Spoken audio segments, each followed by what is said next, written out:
Hello friends, स्वागत है आपका अलग की जीएस ट्यूटोरियल में। आज हम बात करेंगे संविधान के एक महत्वपूर्ण टॉपिक कार्यपालिका, विधायिका एवं न्यायपालिका के बारे में। तो आइए इन्हें देखते हैं।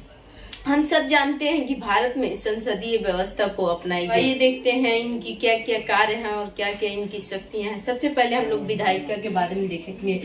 विधायिका वो होती है यानी विधेयक, किसी भी कानून को बनाने का शक्ति विधायिका के पास होती है और विधायिका द्वारा बनाए गए कानून को लागू करने का अधिकार कार्यपालिका के पास होता है।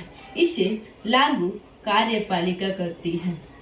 इसे लागू करने में कोई समस्या आती है या कोई इसका उल्लंघन करता है तो उसे न्याय दिलाने की शक्ति न्यायपालिका के पास है। उसे न्याय दिलाने की शक्ति न्यायपालिका के पास। हम सभी जानते हैं कि हमारे यहाँ दो स्तर पे सरकार बनाई जाती है। सबसे पहले एक केंद्र स्तर पे और दूसरा राज्य स्तर पे। तो केंद्र स्तर में कौन कौन आते हैं और राज्य स्तर में कौन कौन आते हैं, तो आइए देखते हैं। राष्ट्रपति केंद्र के हेड यानी मुखिया होते हैं। ये केंद्र के ही नहीं, पूरे भारत के प्रधान होते हैं। इसके बाद उपराष्ट्रपति आते हैं।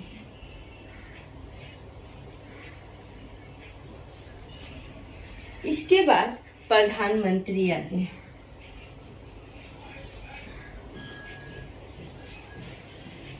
इसके बाद मंत्री परिषद आते हैं।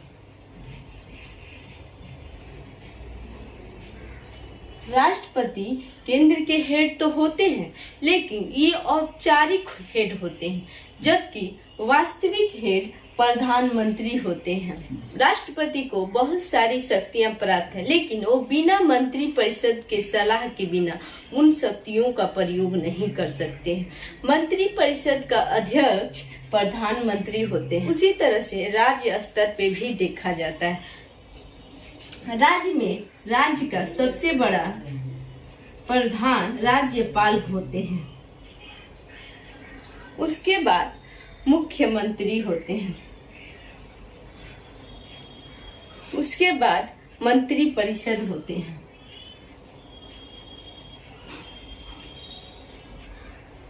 उसके बाद अधिकारी होते हैं।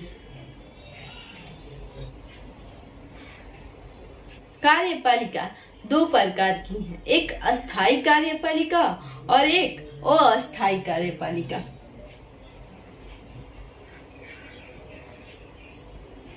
अस्थायी कार्यपालिका में राष्ट्रपति, उपराष्ट्रपति, प्रधानमंत्री, मंत्री परिषद आ जाते हैं, क्योंकि इनका इलेक्शन होता है। अस्थायी कार्यपालिका में वो आते हैं जिनको चुना जाता है, यानी जिनका सिलेक्शन होता है। इन्हें अस्थायी कार्यपालिका में इसलिए रखा जाता है क्योंकि इनका कार्यकाल 5 वर्ष का होता है। ये 5 वर्ष से पहले भी इन्हें हटाया जा सकता है। और अस्थायी कार्यपालिका में इसलिए इन अधिकारियों को रखा गया है क्योंकि इनका सिलेक्शन होता है, यानी इन्हें एग्जाम के द्वारा या फिर चुना जाता है इन अधिकारियों को। जैसे यूपीएससी के अध्यक्ष हो गए, बीपीएससी के अध्यक्ष हो गए, उसी तरह से राज्य में भी है। राज्यपाल, मुख्यमंत्री, मंत्री परिषद ये अस्थायी कार्यपालिका में आ जाते हैं। जितने अधिकारी होते हैं, जो सचिव होते हैं, वो सिर्फ अस्थायी कार्यपालिका में आते हैं। तो अब आइए विधायिका के बारे में देखते हैं।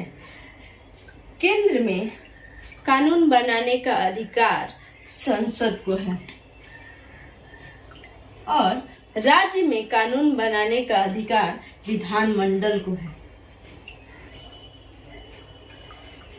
संसद के 2 सदन होते हैं, एक लोकसभा, एक राज्यसभा।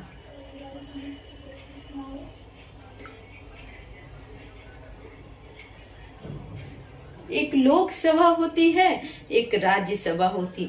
उसी तरह से राज्य में भी विधानमंडल के 2 सदन होते हैं, एक विधानसभा, एक विधान परिषद।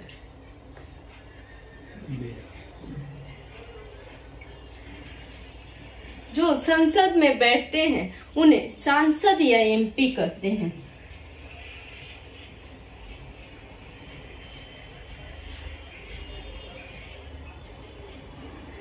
सांसद या एमपी कहते हैं। उसी तरह से विधानसभा और विधान परिषद में बैठने वाले लोगों को एमएलए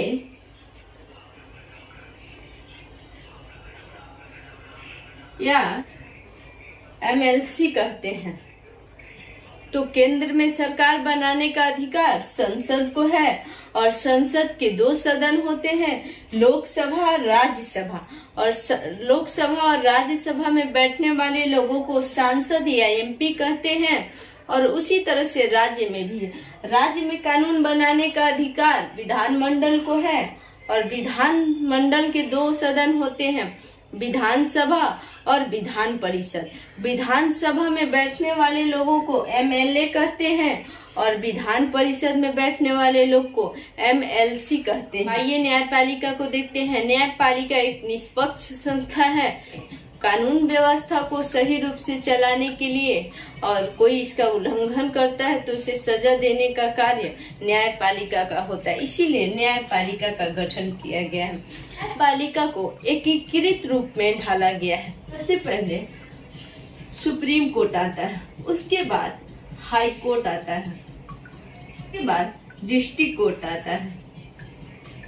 न्यायपालिका को स्वतंत्र रूप में रखा गया है। इसमें ऐसा ये नहीं है कि सुप्रीम कोर्ट केंद्र स्तर पे ही न्याय दिलाएगा और हाई कोर्ट राज्य स्तर पे ही न्याय दिलाएगा और डिस्ट्रिक्ट कोर्ट सिर्फ जिला स्तर पे ही न्याय दिलाएगा। केंद्र स्तर पे सबसे बड़ा न्यायालय सुप्रीम कोर्ट है और राज्य स्तर पे सबसे बड़ा न्यायालय हाई कोर्ट है और जिला स्तर पे सबसे बड़ा न्यायालय डिस्ट्रिक्ट कोर्ट है। इसका यह तात्पर्य नहीं है कि हाई कोर्ट राज्य का ही न्याय करेगा और सुप्रीम कोर्ट सिर्फ केंद्र का ही न्याय करेगा। इसका तात्पर्य यह हुआ कि तीनों न्यायालय जो है पूरे भारत के लिए न्याय दिलाने का कार्य करती है।